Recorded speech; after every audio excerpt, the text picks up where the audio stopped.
राम राम, सत श्री अकाल। आपका स्वागत है अपने YouTube चैनल आर्यल संस्कृत क्लासेज में। तो कल आपको हम बताए थे, कल वाले वीडियो में कौन संधि? विसर्ग संधि। विसर्ग संधि में क्या होता था? विसर्ग का मेल स्वर से भी होता था, व्यंजन से भी होता था और बराबर क्या होता था? मतलब जब विसर्ग का मेल स्वर से होता था या व्यंजन से होता था तो वहाँ पर तीन स्थितियाँ उत्पन्न होती थी। आपका स्वर भी हो सकता है, विसर्ग को व्यंजन भी हो सकता है और विसर्ग को विसर्ग भी रह सकता है। ऐसी इस ट्रिक से बताऊंगा कि आप भूल नहीं सकते हैं जीवन में। तो पहली संधि है उसकी सत्व संधि। जहां पर सा हो रहा है, विसर्ग को क्या हो रहा है? सा हो रहा है। वहां पर आप समझ जाइए कि क्या है? सत्व संधि। कौन संधि?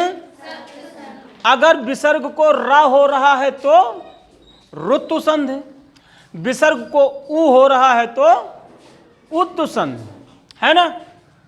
तो यहां पहला है सत्व संधि, जिसका सूत्र क्या है?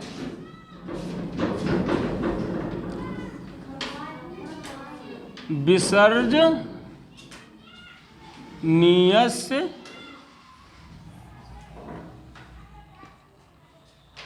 सह। विसर्जनीय से सह। तो विसर्जनीय मतलब विसर्ग को सा होता है। सूत्र कहता है कि विसर्जनीय से सा, विसर्ग को सा होता है। लेकिन कब होता है?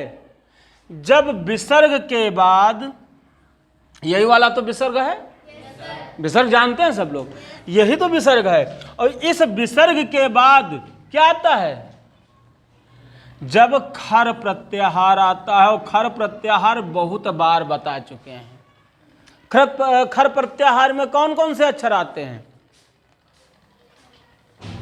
वर्ग का दूसरा और पहला। खफ छठत चटतो कपय आता है।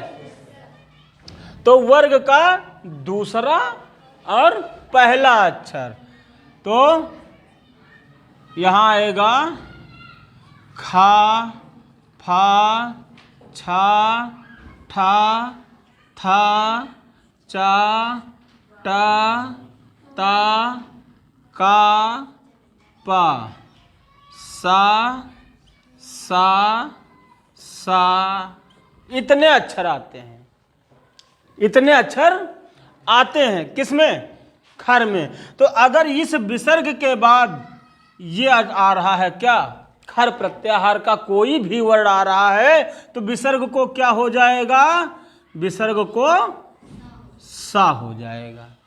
क्या हो जाएगा? विसर्ग को सा हो जाएगा। अब कैसे हो रहा है?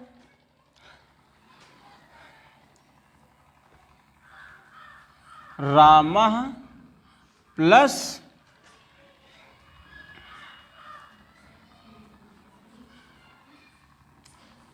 चिनोते। रामः प्लस चिनोते। अब यहां पर क्या है? विसर्ग है नहीं है? और विसर्ग के बाद कौन सा अक्षर है? वर्ग का पहला अक्षर है। तो जब वर्ग का पहला अक्षर है तो इस विसर्ग को क्या हो जाएगा? विसर्ग को सा हो जाएगा। जब विसर्ग को सा हो गया, फिर आगे क्या देखा? चवर्ग का वर्ण बैठा है। किसका है? और जब चवर्ग का, जब दंती सा के बाद चवर्ग आता है तो दंती सा को किस सा में परिवर्तन हो जाता है? तालव्य सा में परिवर्तन हो जाता है। तो ये बराबर क्या बनेगा? रामस चिनोते। रामस चिनोते।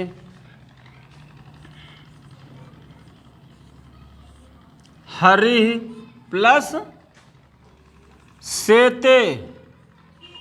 हरि प्लस सेते। अब यहां पर सा है और सा यहां है। एक चीज यहां पर और ध्यान देनी है, क्या कि विसर्ग को सा होगा कब? जब वर्ग का पहला अक्षर होगा, दूसरा होगा, तीसरा और सा होगा, सा होगा।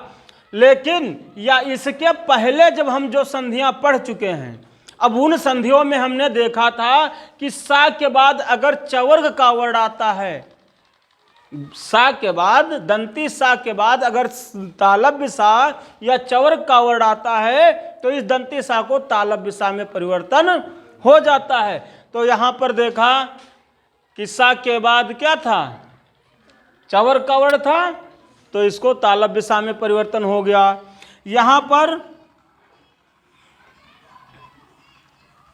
सा और सा के बाद सा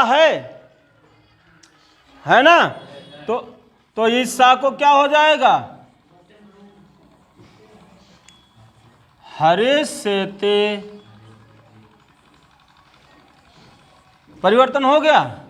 अब अगला है कह प्लस तनोत, कह प्लस, अब यहां पर विसर्ग है, विसर्ग के बाद वर्ग का पहला अक्षर है, तो इस विसर्ग को क्या होगा? सा होगा।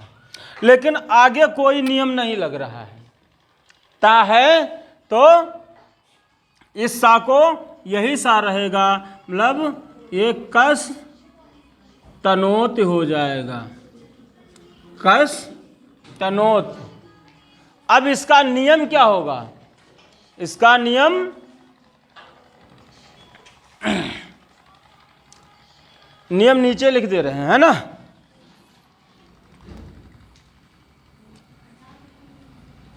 नियम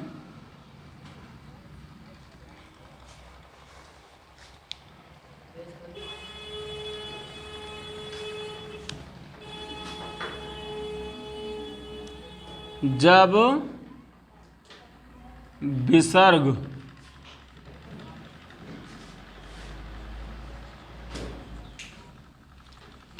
के बाद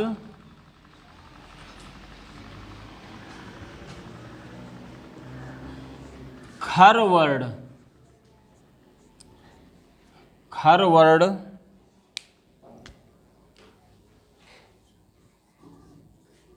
आता है तो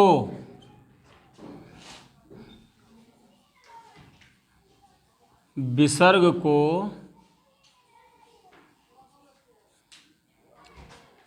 दंती सा हो जाता है। जैसे, ठीक, जब विसर्ग के बाद खर प्रत्याहार का कोई भी वर्ड आता है, मतलब वर्ग का पहला वर्ड, दूसरा वर्ड, सा, मतलब तीनों सा, तालव्य सा, दंती सा, मूर्धन्य सा, तीनों सा आते हैं, तो क्या हो जाता है? विसर्ग को सा हो जाता है। अब यहां पर हमने देखा सा के बाद अब चवर्ग था, तो इस सा को तालव्य सा में परिवर्तन हो गया। अगर कहीं पर टवर्ग आ जाए, जैसे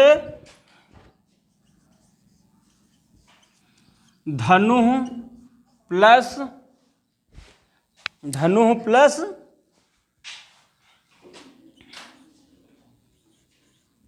टंकार,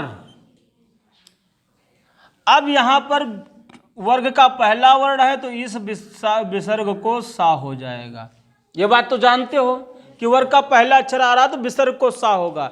लेकिन इसके पहले हम एक नियम और देख चुके हैं, कौन? सुटुत्व संधि में, कि अगर दंती सा के बाद क्या आता है? मूर्धन्य सा आता है या टवर्ग का वर्ण आता है, तो दंती सा को मूर्धन्य सा हो जाता है। तो यहां पर क्या बन जाएगा? धनुष टंकार। आया समझ में? मतलब इसमें ध्यान देना पड़ता है क्या, कि विसर्ग को सा तो बनना ही बनना है। क्या बनना है? सा तो बनना ही बनना है, लेकिन आगे वर्ड आ रहा है, उसका नियम हम पहले पढ़ चुके हैं, तो उस नियम को यहाँ लगाना पड़ जाता है। ठीक है,